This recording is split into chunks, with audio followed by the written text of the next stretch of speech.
कुकू बेटा, बाहर बहुत गर्मी है। नदी से पानी पीकर सीधे घर आना। ज़्यादा देर धूप में रहोगे तो आप बीमार पड़ जाओगे। ठीक है मम्मा, मैं सीधे घर आऊँगा। मुझे बहुत प्यास लगी है, मैं अब जाता हूँ नदी पर पानी पीने। तेज धूप में कुकू नदी पर पानी पीने जाता है। कुकू जब नदी पर जाता है तो उसे जग्गू वहाँ पर पहले से ही बैठा मिलता है। जग्गू दोस्त, तुम यहाँ? क्या तुम भी पानी पीने आए हो नदी पर? तुम मुझे अपना दोस्त ना कहना, मेरी मम्मा ने बताया तुम गरीब हो और गरीबों से दोस्ती नहीं करते। और मैं इस नदी से पानी नहीं पीने आया, मैं तो वैसे ही टहलने आया था।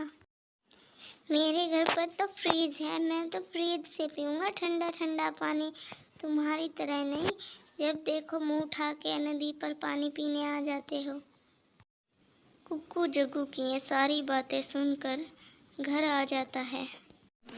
मम्मा, वो जग्गू हमेशा मुझे गरीब गरीब बोलता रहता है और कह रहा था उनके घर में फ्रिज है, वो फ्रिज से ठंडा ठंडा पानी पीते हैं। मम्मा, आप अभी फ्रिज ले आओ ना, फिर हम भी ठंडा पानी पियेंगे। नहीं कुकू बेटा, मेरे पास इतने पैसे नहीं है कि मैं फ्रिज ले आऊं। हमारे पास जो पैसे हैं उनसे तो घर का खर्चा ही मुश्किल से निकल पाता है। मैं तुम्हारे लिए गौरी आंटी से ही थोड़ा पानी लेकर आती हूँ। फिर मम्मा चिड़िया गौरी से फ्रिज का पानी लेने जाती है। गौरी अपने घोंसले में लेटी हुई थी, तभी चिड़िया जाकर उसे उठाती है।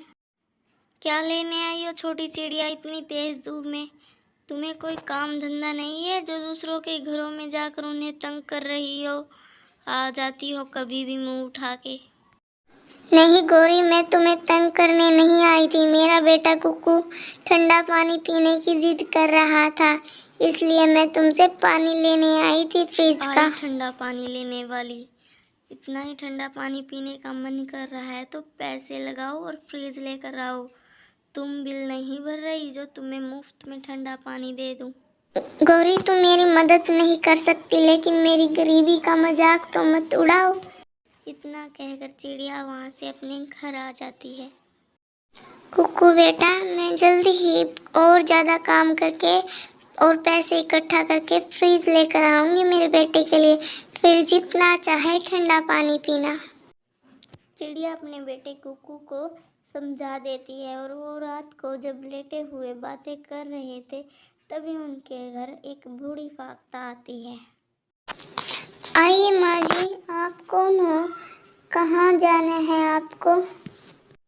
चिड़िया बेटी, मैं दूसरे जंगल जा रही थी, मुझे पहुँचते पहुँचते रात हो गई, फिर मुझे तुम्हारा घर दिखाई दिया, मैं यहाँ आ गई। आज तुम मुझे रहने के लिए आसरा दे दो, मुझे भूख भी लगी।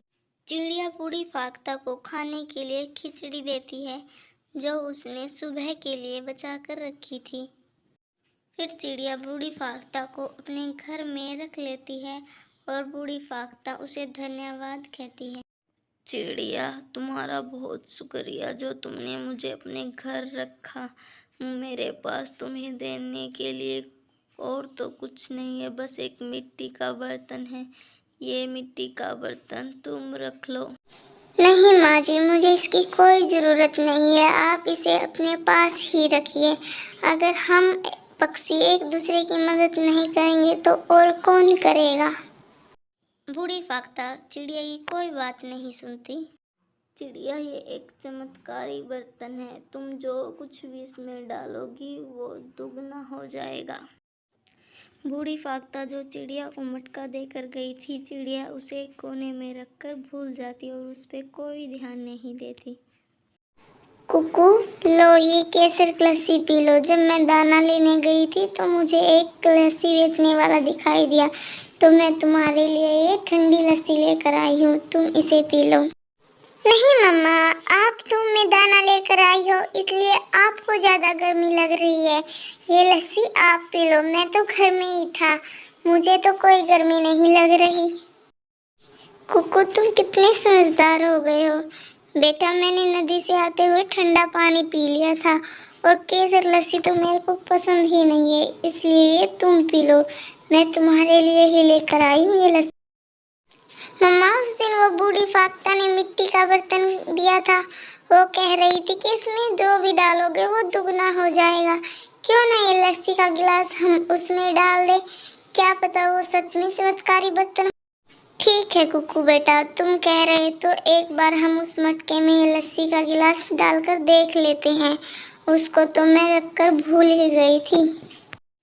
फिर मम्मा चिड़िया उस लस्सी के गिलास को मटके में डाल देती है।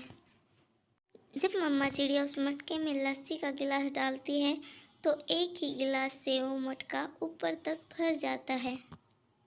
मम्मा मम्मा, वो तो बूढ़ी फाख्ता सच ही कह रही थी, ये तो एक जादुई बर्तन है। एक ही गिलास से पूरा मटका भर गया केसर लस्सी का। अब हम चाहे जितना मर्जी पी सकते हैं।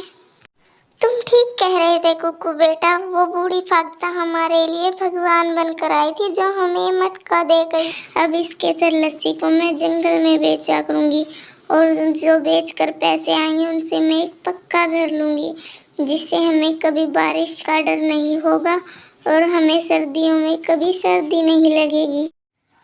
अब चिड़िया जंगल में केसर लस्सी बेचने लगी थी, सबसे कम दाम में।